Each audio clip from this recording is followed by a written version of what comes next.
7월 1일 월요일, 오늘 10% 이상 급등한 종목과 그 이유에 대해서 알아보겠습니다.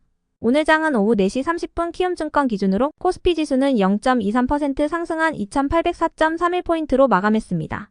외국인은 매도, 기관은 매수로 임한 가운데 개인은 매도로 대응했네요. 한편 코스닥 지수는 0.80% 상승한 847.15포인트로 마감했습니다. 외국인과 기관은 매수로 임한 가운데 개인은 매도로 대응했습니다. 그럼 본격적으로 오늘의 급등 종목들을 살펴볼게요. 오늘 10% 이상 급등한 종목은 총 27종목으로 코스피에서는 5종목, 코스닥에서는 22종목이 나왔습니다. 이 중 상한가 종목은 인벤티지랩과 휴림네트웍스 2종목이고요. 오늘 하한가 종목은 상장 폐지 전 정리매매에 들어간 이즈미디어를 제외하고는 없었습니다. 총 27개의 급등 종목들을 한데 모아서 섹터별로 묶어보니 2개 테마로 나눠볼 수 있었어요. 그 외 나머지는 개별 이슈로 오른 종목들인데요. 먼저 1번 비만 치료제 섹터입니다. 노보노디스크의 비만 치료제 중 하나인 삭센다의 특허가 올해 만료될 예정입니다. 삭센다는 지난해 세계 매출 1조 3천억 원을 기록한 블록버스터 바이오 의약품인데요. 삭센다의 특허가 만료되면서 미국뿐 아니라 국내 기업들도 앞다투어 삭센다의 복제약을 출시할 것으로 전망되고 있습니다. 미국에서는 비아트리스와 테바, 노바티스 등의 글로벌 제약사들이 삭센다 복제약을 출시할 계획이라고 밝혔어요. 한편 노보노디스크는 최근 비만 치료제 위고비에 대한 중국 사용 승인을 받았는데요. 중국의 과체중 성인은 점점 더 늘어날 것으로 전망되고 있으며 노보노디스크도 생산 시설을 확대할 거라고 밝혔습니다. 이처럼 비만약 수요가 빠르게 늘고 있는 만큼 증권가에서는 비만 치료제 개발에 속도를 내고 있는 후발주자에 주목하고 있다고 전해졌는데요.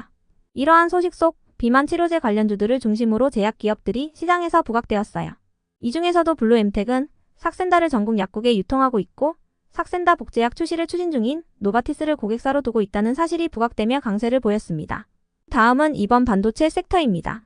우리나라의 지난달 수출이 작년 6월보다 5.1% 증가하면서 수출 플러스 흐름을 이어가고 있는 가운데 특히 반도체 수출이 역대 최대치를 경신하고 있다고 전해졌습니다.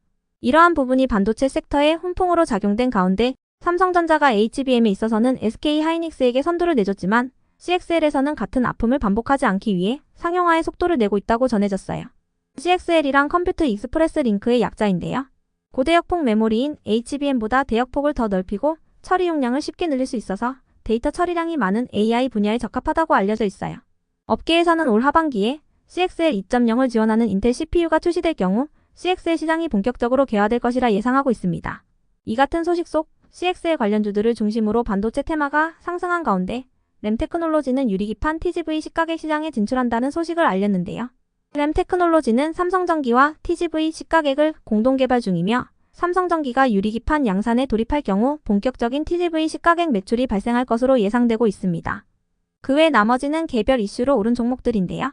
먼저 휴림네트웍스는 우크라이나 대통령이 러시아와의 전쟁을 종결하기 위한 종합계획을 올해 안으로 마련한다고 밝히면서 우크라이나 재건 테마 상승 속 상한가로 마감했습니다. 복구가 시급한 일부 지역에서는 이미 재건 작업이 시작됐다고 전해졌는데요. 현대건설은 우크라이나 최대 공항인 키이우 보리스필 국제공항 재건을 위한 양해각서를 체결했고 삼성물산도 서부 최대 도시인 리비우에 스마트시티를 건설하기 위한 양해각서를 맺었다고 전해졌어요. 다만 장마감 후 러시아군이 우크라이나에 대한 공격을 이어가고 있는 탓에 우크라이나 대통령이 미국에다가 러시아 본토에 대한 공격을 허용해달라고 촉구했다는 소식이 있었으니 체크해주시고요. 이어서 솔루스 첨단 소재는 엔비디아로부터 최종 양산 승인을 받고 동박적 층판 제조사인 두산의 초극저조도 동박을 공급한다고 밝히면서 강세를 보였습니다. 솔루스 첨단 소재의 하이엔드 동박은 두산의 동박적 층판에 포함되어 엔비디아가 올해 출시 예정인 차세대 AI 가속기에 탑재될 예정이라고 전해졌습니다. 다음으로 SG글로벌은 현대차의 인도 증시 상장 기대감이 지속되면서 자동차 부품 관련주로 강세를 이어갔고요. 이어서 하이소닉은 글로벌 톱티어 배터리 셀메이커와 손잡고 53조 원 규모의 에너지 저장 장치 시장을 본격 공략한다는 소식에 강세를 이어갔습니다. 하이소닉은 글로벌 배터리 업체와 미국향 에너지 저장 장치 프로젝트 추진을 위한 업무 협약을 체결했다고 밝힌 바 있습니다. 한편 메디콕스와 일신석재, 알체라 홈캐스트 X플러스의 급등 이유는 파악되지 않았습니다. 이어서 웨이브 일렉트로는 LI지넥스원과 현국내 한계 제품에 관한 39억 원 규모의 공급 계약을 체결했다는 소식 속 강세를 이어갔습니다. 해당 계약 금액은 웨이브 일렉트로의 최근 매출액 대비 5% 수준이며 계약 기간은 2026년 10월 5일까지입니다. 다음으로 오스테오닉의 급등 이유는 파악되지 않았지만 최근 오스테오닉의 트라우마 제품 927종이 미국 식품의 약국의 승인을 획득했다고 전해졌으니 참고해 주시고요. 이어서 티웨이항공은 본격적인 휴가철에 진입하면서 항공 관련주로 상승했다고 알려졌습니다. 이와 더불어 홍해 사태로 해운주들의 실적 기대감이 지속되고 있는 가운데 항공물류 부문의 실적 기대감도 동반된 것으로 보이니 참고해 주시고요. 끝으로 IOK는 자금 조달 소식이 연달아 전해지면서 강세를 이어갔습니다. IOK는 기타 자금 확보 목적으로 최대 주주인 디모아의 60억 규모 3자 배당 유상 증자를 결정했다고 밝혔는데요. 그리고 이틀 뒤 기타 자금 확보 목적으로 DM파트너스 대부를 대상으로 한 200억 원 규모의 전환 사채 발행을 결정했다고 밝힌 바 있습니다. 그럼 오늘의 거래량과 거래대금 상위 종목들을 시장별로 살펴보고 마칠게요.